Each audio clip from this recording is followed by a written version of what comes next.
Bonjour à tous, ici le Rav David Forman et bienvenue dans la Parashat Tazria. Aujourd'hui, nous allons parler de l'une des lois les plus étranges de la Torah. Je parle des lois d'une certaine maladie, que la Torah appelle la tsaraat.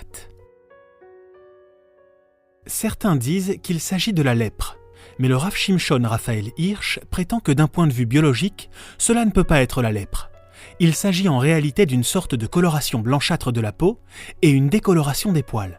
Mais la Torah ne cherche pas à traiter ça avec des médicaments. Elle propose plutôt un remède spirituel. En fait, c'est plutôt une maladie spirituelle qui se manifeste sur le corps. Et ce qui est vraiment bizarre, c'est le processus de purification du Metzora, celui qui est atteint de tsaraat. Il faut 2 oiseaux, on en tue un des 2, on trempe un oiseau dans le sang de l'autre, il faut ensuite du bois de cèdre, de l'écarlate et de l'hysope, une plante.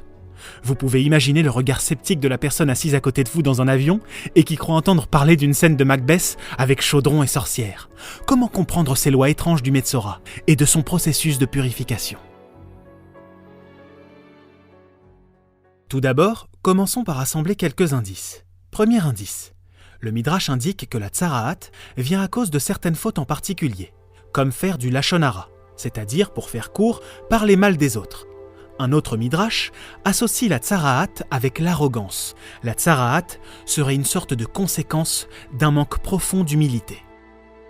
Alors évidemment, la première question qui vient à l'esprit, c'est quel lien y a-t-il entre ces fautes de médisance ou d'arrogance avec les symptômes physiques de la tsaraat? Nous allons essayer d'y répondre. Mais avant ça, continuons de rassembler d'autres indices au sujet de la tsaraat. Quelles sont les lois du Metzora? Comment sa maladie est-elle traitée? La personne atteinte de tsaraat est placée à l'extérieur du camp pour la durée de la maladie. Puis, le Metzora est qualifié impur. Mais il n'est pas simplement impur. En fait, il y a différents niveaux d'impureté. Le plus important étant le cadavre d'une personne morte. On l'appelle Avi Avot Atuma, le grand-père en quelque sorte de toutes les formes d'impureté.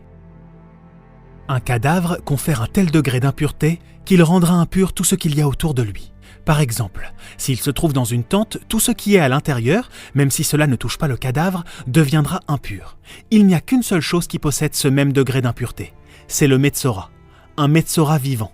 Celui qui a la tsaraat, c'est pareil. S'il va dans une tente, tout ce qui est dans la tente deviendra tamé, impur. Lui aussi est un Avi Avot Atuma. Il est pour ainsi dire une source primaire d'impureté. A priori, il y a donc des ressemblances entre une personne morte et un Metzora. Déjà physiquement, le Metzora a la peau qui devient blanche, comme la peau du mort qui devient pâle, du fait de l'arrêt de la circulation sanguine. D'ailleurs, à propos de ça, est-ce que vous savez qui est la seule personne dans toute la Torah qui a été atteinte de tsaraat? Eh bien, c'est la sœur de Moshe, Myriam. En parlant de Myriam, Aaron dit « Al-Natei Kamet » « S'il te plaît, ne la laisse pas dans cet état, c'est comme si elle était morte. » Il y a donc quelque chose dans la tsaraat qui la relie à la mort. Est-ce que cela se limite à l'aspect pâle de la peau, qui est commun au Metzora et aux morts? Ou bien y aurait-il quelque chose de plus fondamental, de plus profond dans cette ressemblance? Avant de répondre, essayons de voir s'il n'y a pas encore d'autres indices. Eh bien oui, il y a un 3e indice, qui nous permettra de mieux cerner les lois de la tsaraat. Il faut bien observer l'étrange procédure de purification du Metzora. C'est une procédure vraiment bizarre. La clé, je crois, pour comprendre tout ça, c'est de se poser notre question favorite. Où a-t-on déjà vu tout ça dans la Torah? Écoutez attentivement la manière dont le Metzora se purifie. Et vous noterez que toutes ces lois étranges font en fait écho à un autre récit dans la Torah. De quel récit s'agit-il? De quoi parle-t-on?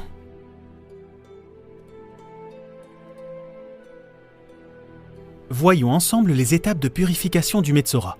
Rappelez-vous, nous l'avons évoqué au début de cette vidéo. Il y avait 2 oiseaux, un qu'on laissait vivant et qu'on relâchait, l'autre était tué. On faisait couler le sang de l'oiseau mort dans un récipient en argile rempli d'eau, afin de changer la couleur de l'eau en sang. Puis, le Kohen prenait un petit morceau de bois de cèdre, un oiseau vivant, puis un fil rouge écarlate et une branche de plante appelée hysope. Il fallait tremper ces 3 objets dans le sang de l'oiseau mort. À la fin de ce processus de purification, le Metzora pouvait revenir à l'intérieur du camp. Mais il devait encore attendre 7 jours en dehors de sa maison.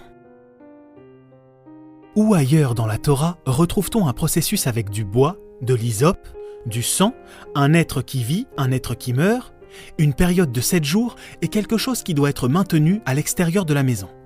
Où voit-on tous ces éléments? Bon allez, je suis sympa, je vous donne un petit indice. Quand la Torah parle de tsaraat, elle lui adjoint le terme de nega, nun gimel aïn, c'est-à-dire une plaie. Savez-vous que ce mot, nega, nun gimel aïn, n'apparaît qu'une seule autre fois dans la Torah tout entière? Eh bien vous savez où c'est?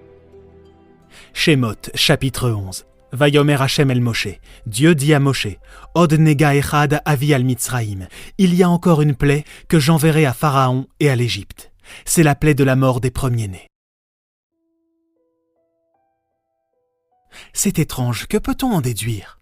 Est-ce que cela veut dire que ce que Dieu a fait subir aux Égyptiens était une sorte de tsaraat? On a parlé des liens entre la tsaraat et la mort. Et quel est le sujet de cette dernière plaie déjà?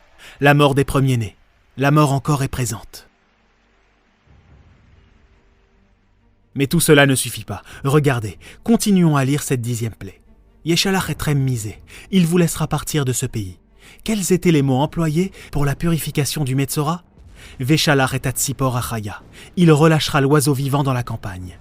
Après la 10e plaie, les Juifs ont été relâchés dans le désert.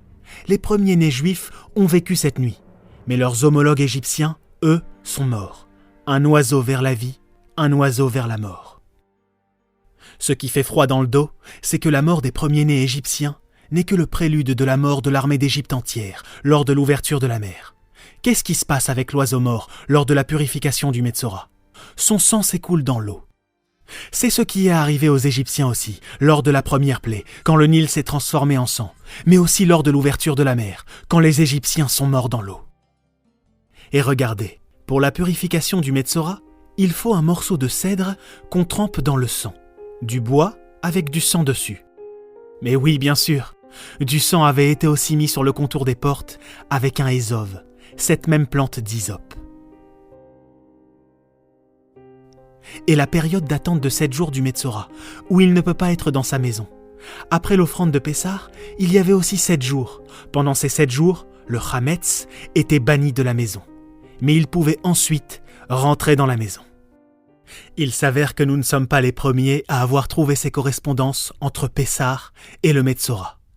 Presque comme si l'offrande du Metzora était un mini Korban Pessah. C'est le Ramban qui le dit, Nachmanide, célèbre commentateur médiéval, dans un petit commentaire caché à la fin de nombreux paragraphes où il parle du Metzora. Il dit la chose suivante, et il me semble que toutes ces lois ressemblent au Korban Pessah. Mais qu'est-ce que cela veut dire? Pourquoi? Qu'est-ce que la Torah veut nous enseigner en construisant le processus de purification du Metzora sur le modèle du Korban Pessah? Pourquoi? C'est sur cette question qu'on travaillera la semaine prochaine. Shabbat Shalom à tous. Bonjour à tous et merci pour votre fidélité.